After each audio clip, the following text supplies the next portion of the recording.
C'est un plaisir, mesdames et messieurs, qui nous suivez sur cette plateforme de la télévision Renaissance. Nous voici encore à ce rendez-vous du journal en français, le journal que vous pouvez également consulter sur notre compte YouTube de la télé Renaissance. Et les institutions du gouvernement de Pierre Nkurunziza ne s'entendaient pas sur comment rapporter les incursions des corps de sécurité de la milice Imbonerakure et des ex-FDLR sur le sol congolais pour chercher les rebelles burundais qui seraient au point d'attaquer le Burundi à partir de la RDC. Vous suivez dans ce journal les contradictions d'Augusto Sindimo, vice-président de la République et le porte-parole de l'armée burundaise, Floribert Biyereke. L'opposition burundaise estime qu'il s'agit ni moins ni plus de la volonté manifeste du pouvoir Nkurunziza d'impliquer toute la région dans le conflit politique des Burundais. Et puis au Cameroun, à l'étranger, Maurice Kamto, l'opposant de Paul Biya, est en résidence surveillée depuis ce mardi. Paul Biya, de 36 ans au pouvoir, il craint qu'il s'oppose aux cérémonies de prestation de serment. Bienvenue encore une fois à ce journal, mesdames et messieurs, au développement de ce journal.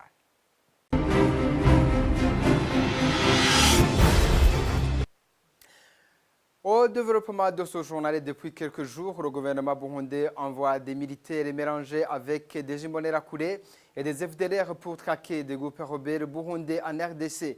En fait confirmé par l'arrestation des militaires burundais par l'armée congolaise et un communiqué du groupe rebelle Les Tabara rendu public ce lundi qui rapporte des affrontements entre le groupe rebelle et l'armée congolaise la semaine dernière, une situation qui inquiète plus d'un. C'est le cas de Pancras Chimhaye pour l'ancien porte-parole de la plateforme de l'opposition Sinarède en exil. C'est la preuve que la paix chantée par le pouvoir de Bujumbura est loin d'être une idéalité. Je vous propose de le suivre. Bon, encore une fois, c'est une propagande qui tranche avec la réalité. Parce que s'il y avait la paix au Burundi, Nkurunziza ne fermerait pas la route pendant 4 heures avant qu'il ne passe. S'il y avait la paix au Burundi, Nkurunziza ne passerait pas plus de 3 ans sans sortir du Burundi. Et s'il y avait la paix au Burundi, tous les cortèges qu'on voit des responsables de ce pouvoir de facto de Bujumbura, ce sont des cortèges qui sont à grande majorité accompagnés par une armada de policiers et de militaires, avec des armes d'équipe, des armes d'appui, un arsenal militaire qui accompagne ces autorités. Est-ce que dans un pays où il y a la paix, pourquoi est-ce que ces responsables doivent être accompagnés par autant d'hommes armés? S'il y avait la paix, je pense qu'effectivement, Nkurunziza ne prendrait pas cette décision d'envoyer des troupes au Congo pour aller chercher des résistants, des hommes qui ont choisi le langage de Nkurunziza, le langage des armes, à son refus, qui oppose à son refus de négocier, de trouver une solution par la voie des négociations, qui ont choisi de prendre les armes. S'il y avait la paix, si Nkurunziza était tranquille, il n'irait pas jusqu'à chercher ses hommes au Congo. Donc c'est pour vous dire que aujourd'hui, plus qu'hier, tout le monde est conscient, tout le monde est au courant qu'il n'y a pas la paix au Burundi. Aujourd'hui, où on parle de la présence des militaires burundais au Congo à raison de chasser les mouvements armés de l'aide Tabara faisant étant d'une probable attaque au Burundi, Floribert Biyereke nie ces informations et dit ne pas reconnaître ces mouvements. Suivez le colonel Floribert Biyereke, il est le porte-parole de l'armée burundaise. Nous ne sommes pas au courant de toutes ces informations. Nous nous occupons de la sécurité burundaise. La sécurité du Congo est aux mains des Congolais eux-mêmes. On ignore également ce mouvement d'Oré de Tabara. Je vous le dis encore, on ne connaît pas ces informations. La sécurité congolaise est assurée par le gouvernement du Congo. Le Burundi ne dépasse pas les frontières. C'est une chose qui ne nous regarde pas du tout. Mais nous avons notre part dans la recherche de cette dernière. Je vous le répète, ce sont des informations qui circulent sur les réseaux sociaux pour déstabiliser le peuple burundais. Alors, je ne pourrais pas nier cela si c'était une réalité, car c'est nous le garant de la sécurité des frontières. Les mouvements qui ont pris les armes pour combattre le pouvoir de Bujumbura n'existent pas. Si ces mouvements s'observent au Congo, la MONUSCO est là pour cette affaire. Sache que la MONUSCO ne nous donne pas un rapport de ce qui se passe là-bas. abo rero iyi raporo ntibayatwe. Nous devons cette intervention du porte-parole de l'armée burundaise à nos confrères de la radio Voix de l'Amérique. Il y a quelques jours, le gouvernement reconnaissait l'existence de groupes rebelles qui attaquent le pays à partir de la République démocratique du Congo. C'était par la voix du premier vice-président de la République, Gaston Sindimo. Suivez. Nous avons constaté qu'il y a des groupes terroristes qui pillent la partie est de la RDC où nous observons les ADF, les Interahamwe et d'autres mouvements terroristes qui opèrent à travers la RDC. Et vous savez très bien que le Burundi est frontalier de la RDC et nous subissons quelquefois des attaques de ces terroristes et nous avons adopté des mécanismes de pouvoir barrer la route de ces mouvements terroristes dans cette région. Et c'est pourquoi nous avons mandaté le président Yoweri Kaguta Museveni d'aller à Kinshasa pour rencontrer le président Kabila afin de définir les moyens pour mettre fin à ces terroristes. Et nous sommes prêts à y contribuer pour sécuriser notre frontière. Nous retrouvons Pancras Chimaye, ancien porte-parole de la plateforme de l'opposition en exil Sinared, pour qui la tendance belliqueuse du gouvernement burundais annihile les chances du processus de paix. Suivez Pancras Chimaye. Le processus de dialogue n'existe plus. Je crois que dès le 29 octobre, on a mis la porte de ce processus Nkurunziza l'a hermétiquement fermée malheureusement par son absence, par son boycott du dernier round, le 5e round. Et je crois que même le médiateur, le facilitateur, il s'est rendu à l'évidence. C'est un échec cuisant, une solution négociée avec Nkurunziza. Et je crois que Nkurunziza, dans sa logique, et je crois que fidèle à sa démarche de refuser toute solution négociée, c'est pour cette raison que plutôt que d'aller à Arusha, il a préféré aller au Congo pour essayer de chercher les gens qui sont prêts à le combattre militairement. Voilà, c'était Pancras Chimaye, il est ancien porte-parole de la plateforme de l'opposition Sinared.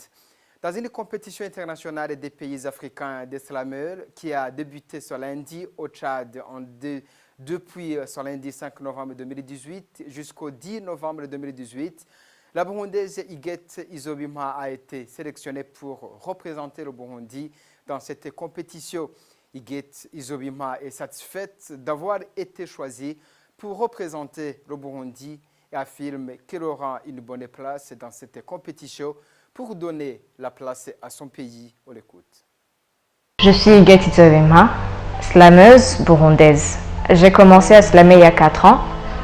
J'étais encore au lycée et je vais représenter le Burundi dans la Coupe d'Afrique de Slam Poésie qui aura lieu au Tchad. Quand on nous a présenté le projet de participer à la compétition nationale de Slam Poésie, j'ai hésité parce que j'ai toujours, c'est pas de la peur, mais c'était la deuxième fois pour moi d'aller dans une compétition. Et là, je ne savais pas encore comment j'allais m'y prendre. Le Tchad, pour moi, ça sera une grande expérience parce que c'est la première fois et je représente tout un pays. Et donc, moi, j'ai toujours envie d'apprendre. Donc, le plus important pour moi, c'est d'aller montrer ce que je sais faire, de m'exprimer comme je le fais, de donner le meilleur de moi-même et d'apprendre des autres en même temps. C'est ça le plus important pour moi et revenir avec quelque chose à partager avec mes frères. Ceux qui peuvent le faire me soutiennent, soit par une petite prière, soit par un commentaire, soit par des encouragements. Je suis ouverte à tout. Ça y est, Paul Biya a prêté serment ce mardi pour un 7e mandat présidentiel. Paul Biya a promis la rigueur de la loi et la poursuite de la lutte contre les sécessionnistes des régions anglophones. Le président camerounais, 36 ans au pouvoir, s'exprimait devant l'Assemblée nationale. À ces entrepreneurs de guerre qui mettent à mal notre unité nationale et prônent la sécession, il faut qu'ils sachent qu'ils se heurteront non seulement à la rigueur de la loi, mais aussi à la détermination de nos forces de défense et de sécurité.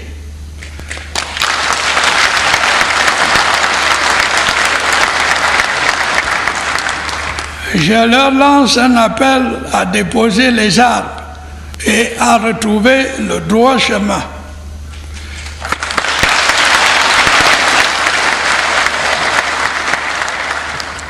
J'en appelle tout particulièrement aux jeunes qui se sont laissés entraîner dans une aventure sans lendemain. Il ne fait l'ombre d'aucun doute que le destin de nos compatriotes du Nord-Ouest et du Sud-Ouest s'inscrit dans le cadre de notre République. Fort du soutien du peuple camerounais tout entier et persuadé qu'il existe une issue ignorable dans l'intérêt de tous, je ferai en sorte que le calme et la sérénité reviennent dans les deux régions concernées, dans le respect des institutions dont je suis le garant.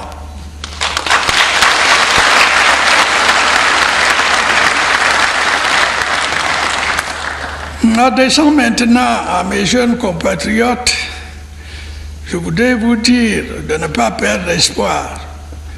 J'ai compris votre aspiration profonde à des changements qui vous ouvrent les portes de l'avenir et permettent votre plein épanouissement.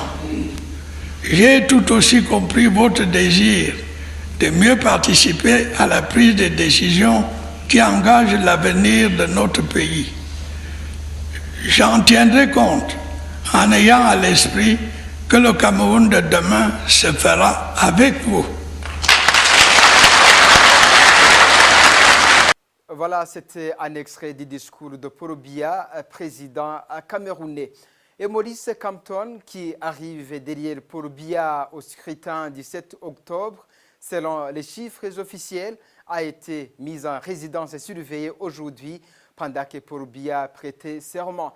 Il avait appelé ses partisans à résister par des actions pacifiques contre ce qu'il qualifie de hold-up électoral. Voilà, c'est ici que prend fin ce journal. Merci de nous avoir suivis. Au revoir et à la prochaine.